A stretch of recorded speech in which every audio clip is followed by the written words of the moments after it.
Hello everyone, आज हम देखने वाले हैं बोरना वीव्स लिमिटेड का एक इंटरेस्टिंग आईपीओ। सबसे स्ट्राइकिंग चीज है इसका प्राइस, सिर्फ 60 रुपीज पर शेयर।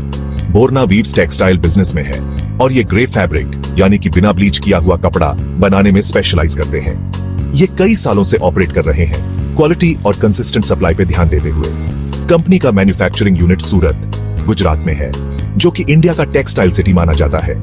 इस लोकेशन की वजह से रॉ मटेरियल्स, स्किल्ड लेबर और सप्लायर्स और बायर्स का अच्छा इकोसिस्टम आसानी से मिल जाता है।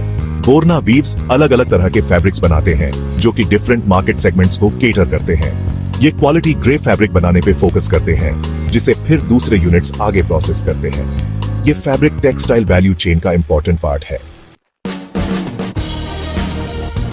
चलो बोरना वीव्स के प्रोडक्ट्स को बेटर समझते हैं।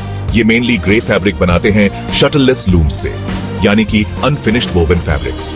ये फैब्रिक्स दूसरी बिजनेसेस को बेचे जाते हैं जो उन्हें डाई, प्रिंट और फिनिश करते हैं।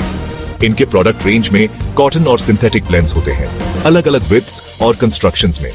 बोरना weaves modern shuttleless weaving machines use करते हैं, जिससे प्रोडक्शन एफिशिएंसी ज्यादा होती है और फैब्रिक क्वालिटी कंसिस्टेंट रहती है। क्वालिटी कंट्रोल पे बहुत ध्यान दिया जाता है, रेगुलर चेक्स होते हैं प्रोडक्शन के हर स्टेज पे डिफेक्ट्स कम करने के लिए। इनके मेन कस्टमर्स हैं fabric processing units, garment manufacturers और टेक्सटाइल मार्केट के ट्रेडर्स। बोरना वीव्स एक्सपोर्ट भी करते हैं, इंटरनेशनल क्वालिटी स्टैंडर्ड्स को मीट करते हुए और अपने रेवेन्यू स्ट्रीम्स को डाइवर्सिफाई करते हुए। एक्सपोर्ट बिजनेस को एक्सपैंड करना एक ग्रोथ ड्राइवर हो सकता है। इन्वेस्टर्स को इस पे ध्यान देना चाहिए। अब आईपीओ डिटेल्स देखते हैं। बोरना वीव्स का आईपीओ सब्सक्रिप्शन के लिए 27 मई को ओपन होगा और 30 मई को क्लोज होगा। इश्यू प्राइस 60 रुपीज पर शेयर है। मिनिमम इन्वेस्टमेंट 1,20,000 रुपीज का। आईपीओ का टोटल साइज 10.02 करोड़ है, जो फ्रेश इश्यू ऑफ शेयर्स है। कंपनी इन फंड्स को बिजनेस नीड्स के लिए यूज करेगी, शायद वर्किंग कैपिटल या एक्सपेंशन के लिए। शेयर्स एनएसई एसएमई प्लेटफॉर्म पे लिस्ट होंगे। एक्सपेक्टेड लिस्टिंग डेट 7 जून के आसपास है। कंपनी की फाइनेंशियल परफॉर्मेंस देखते हैं। फाइनेंशियल ईयर 2023 के लिए टोटल इनकम 25 करोड़ था, नेट प्रॉफिट 1.5 करोड़ का। फाइनेंशियल ईयर 2024 में टोटल इनकम बढ़ाकर 30 करोड़ हो गया, नेट प्रॉफिट 2.1 करोड़ का। 9 मंथ्स एंडिंग दिसंबर 2024 के लिए टोटल इनकम 24 करोड़ था, नेट प्रॉफिट 1.8 करोड़ का। इससे रेवेन्यू और प्रॉफिट दोनों में कंसिस्टेंट ग्रोथ दिखती है और इंप्रूविंग प्रॉफिट मार्जिन से लगता है कि ऑपरेशनल एफिशिएंसी या प्राइसिंग पावर बेटर हो रही है। बोरना वीव्स की स्ट्रेंथ्स क्या है? सबसे पहले, सूरत में स्ट्रेटेजिक लोकेशन एक बड़ा प्लस पॉइंट है। दूसरा, टेक्सटाइल प्रोडक्ट्स की डिमांड बढ़ रही है, जिससे बोरना वीव्स जैसी कंपनीज को फायदा होगा।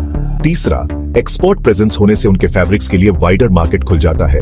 और आखिर में उन्होंने कंसिस्टेंट प्रॉफिट ग्रोथ दिखाई है, लेकिन कुछ रिस्क्स भी हैं जिन पर ध्यान देना जरूरी है। एसएमई स्टॉक्स में लिक्विडिटी कम होती है, जिससे शेयर्स खरीदना या बेचना मुश्किल हो सकता है। कॉटन और यार्न जैसे रॉ मटेरियल्स के प्राइसेस फ्लक्चुएट कर सकते हैं, जिससे प्रॉफिट मार्जिन्स पे असर पड़ सकता है। टेक्सटाइल इंडस्ट्री बहुत कंपेटिटिव है, कई प्लेयर्स हैं। इस आईपीओ का स्मॉल साइज होने से प्राइस वॉलेटिलिटी हो सकती है। ग्रे मार्केट प्रीमियम या जीएमपी के बारे में बात करते हैं। अभी बोरना वीव्स का जीएमपी 10 to 12 रुपीज के आसपास है, जिससे मार्केट में कुछ इनिशियल इंटरेस्ट दिखता है, लेकिन जीएमपी बहुत वॉलेटिल होता है और ये ऑफिशियल प्राइस या गारंटी नहीं है। तो इन्वेस्टर्स के लिए फाइनल एडवाइस क्या है? ये आईपीओ हाई रिस्क इन्वेस्टर्स को पसंद आ सकता है, कम प्राइस और ग्रोथ पोटेंशियल की वजह से, लेकिन एसएमई आईपीओस के रिस्क्स रियल हैं। कंजर्वेटिव इन्वेस्टर्स को कॉशियस रहना चाहिए। कंपनी का प्रोस्पेक्टस अच्छे से पढ़ें, बिजनेस और उसके रिस्क्स को पूरी तरह समझें। और इन्फॉर्मेशन वीडियो देखने के लिए अभी ग्लोबल क्रिप्टो करेंसी को सब्सक्राइब कीजिए। मिलते हैं जल्दी अगले वीडियो में।